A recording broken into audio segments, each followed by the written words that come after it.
All right, I'm Derek Chollet, the Executive Vice President at the German Marshall Fund of the United States, and it's a real pleasure to be here with Marc Allen, of Boeing, President of Boeing International. And Marc is with us here at the Brussels Forum. It's your first time with us here in Brussels. We were thrilled to have you. Thank you. And we'll be talking with you later today about national security issues, defense issues. It's something obviously that matters greatly to your company, something that you have thought deeply about. And since a lot of the Brussels Forum it brings folks in government together, it's also critical to understand when we're talking about strengthening transatlantic defense cooperation, the defense industry plays a major role in that. And I'd love to hear you talk about Boeing's goals for transatlantic defense, how you see the company's mission inside this larger project of building a strong transatlantic defense.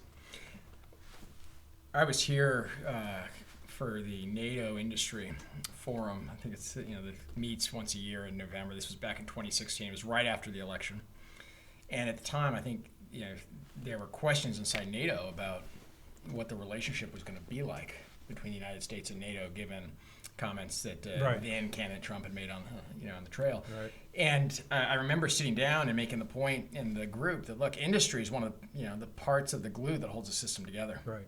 Because at the end of the day, it's of course about strategic planning. Mm-hmm. It's about, of course, responding to a dynamic threat environment, but it's also about capabilities. Right. Right. And there's no way to think about capabilities without thinking about where you're going, and that really requires tying into the innovation engine that industry is. Right. And I think we've actually seen over the last 2 years, it's now been a year and a half since then, that's very much borne itself out. Right. That there's been obviously good dialogue inside NATO across the member states, but also the industrial dialogue has continued to heat up. And whether it's been around missile defense, or further pooling and sharing, or other parts of the future map for NATO capability, industry has been a part of the story. Absolutely. We've had studies, we've had joint exercises, industry and militaries together.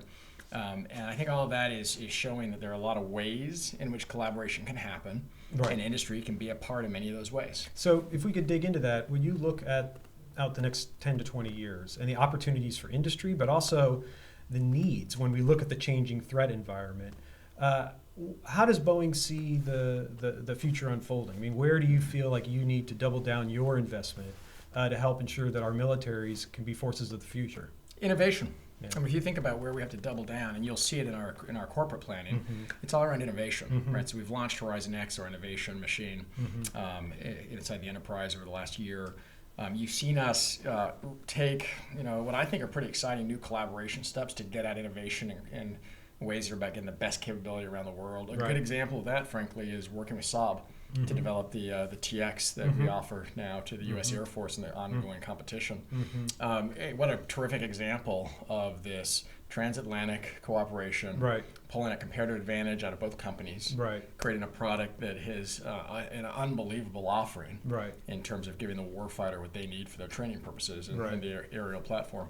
And really, I think we're going to see more and more of that. And so it really has to be about where are you going to find opportunities, whether they're market-driven, capability-driven, or need-driven, that require stakeholders from across the spectrum, from different states, different countries, to really partner together. Right. When you get any group of government or former government officials together and they're talking about transatlantic defense, the 2% issue always comes up. The desire for having all NATO countries to fulfill their pledge to spend 2% of GDP on their defense needs. Sitting on industry, obviously, you're for 2%. Because we're for 4%. For 4%. But how do you see this debate just in terms of as a metric to whether if that's a way to show health in defense and how? Look, I mean, from our perspective, the question, obviously, the governments will decide where the right place is to set spending. Our focus instead is on delivering value for money. So, we hear around the world from our customers, we want more for less. And so we're very focused on how do we create those opportunities to deliver more for less. And if we can find ways to do that, that's helpful, we know, to the customer, to the stakeholder. I think, if you see what's happening on digital and in services, we're delivering, for example, PBLs, performance-based logistics agreements that are letting us lower sustainment and support costs a great deal for customers in places like the United Kingdom and elsewhere, Italy.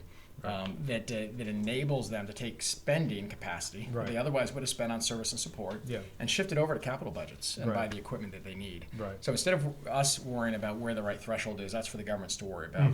Our goal is to maximize the headroom in whatever level they set so they can go buy the capital they need to meet the threat. This is an incredibly dynamic threat environment. You just look at the recent U.S. DoD strategic report, and it shows you that the focus on what the threats are has changed. It's different than it was 5 years ago in big ways. And there needs to be an adaptation of the platforms and the capabilities to respond to that. And if we don't create that headroom, governments can't respond. And of course, one of the challenges for the U.S. government is to get our partner governments here in Europe to step up to the challenge that the Defense Department's been seeing emerging quite significantly over the last several years. I'm curious, as you look out at the work that you need to do over the next several years, what are the challenges? I mean, what hurdles do you need to overcome? We've had a discussion at the Brussels Forum earlier about in the digital domain, new laws, new regulations, questions that are emerging that governments are going to have to adapt to in some way, and industry is going to have to adapt to. So in the defense realm, how do you see that shaping up? Well, I want to pull a thread on what you said at the start of the question there, which is about watching this renewed commitment out of Europe towards defense and what does that trigger? Because really two things come immediately to mind for us. I mean, one of those is Europe rightly, and we welcome it, has this renewed commitment. It's really important that this renewed commitment operate in a way that is all about that innovation capability, modernization, all about capacity building and that ultimately is going to be about partnerships. I mean, collaboration's in our DNA. So you look at what we've done for NATO. Like I said, it's a pooling and sharing. You look. I mentioned the work with Saab. We're helping take the MH-139 into the United States in a current bid to replace the Huey helicopter. That's a Leonardo product out of Italy. That kind of collaboration needs to be fostered as there's this renewed commitment, because otherwise what will happen is we'll wind up with duplication and redundancy in the industrial space that's not efficient, that isn't helping governments create that headroom for the right kind of spending. So I think one thing that we all together need to look at is how do we make sure we have totally open markets that allow the comparative advantage of our defense industrial base to really work in favor of the transatlantic alliance. And then I tied to that something that we care about on both our commercial interests as well as defense interests, which is what do the global rules need to look like? So there really is a clear, even playing field for all industrial players to step up to. And obviously that operates on a lot of different levels, whether it's WTO actions that we've had on the commercial side or whether it is conversations about having access to markets. It's really important that we have that clear set of rules. I have to ask you about the recent announcement by the president on tariffs. Obviously, that's something that has made waves throughout Europe. There's some questions about how this will be implemented, but obviously your company has a stake in this. What's your take? We have been for a long time proponents of the kind of global trade and cooperation I was just describing. It's in our DNA, and so plainly we think that that's where great efficiencies and that's value come from, not just for us as a company, but for our economies as nations, and we'll continue to press for that.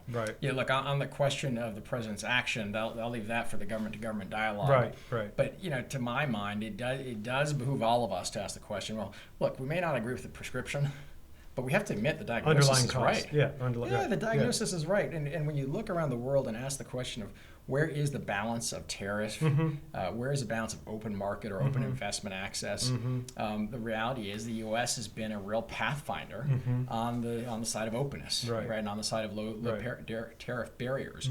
And as the conversation shifts to reciprocity, it's jarring, I think, to many parts of the world. It's not ultimately good for anybody to see barriers come up, broadly speaking. But what has to happen now is come back to this conversation about what does it look like to have an even playing field. Really hope that we can all find our way there in a good collaborative spirit. How do you see the aerospace business changing? I mean, it's been a obviously major success stories for your company over the last several years.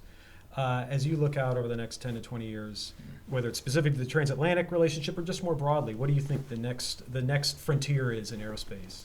There was a newspaper article this week about a German car company that's building a flying car. I mean, it's like, I'm I'm sure you saw it. Right. The reality is Yeah. that our business is changing radically Yeah. because of what technology is enabling. Right. And so urban mobility is going to be a Right. subject. Right. Autonomy is going to be a Yep. huge Yep. subject. Yep. Also, frankly, the additive manufacturing capacities that enable you to move from, very large bases of operation and manufacturing to much smaller neural networks of manufacturing, where support manufacturing parts can follow the assets already deployed around the world. Right. All of that's going to radically change what our business feels like and Right. looks like. So Right. we're investing very heavily in the innovation side in order to be in front of that. That's great. Well, Marc, look, thanks for taking the time to be with us here today. Thanks for making the time to be here at Brussels Forum and to be a partner of the German Marshall Funds and helping to put on this Brussels Forum. I appreciate it. Well, thanks for having me, Thank Derek. you. It's great to be here. Yeah.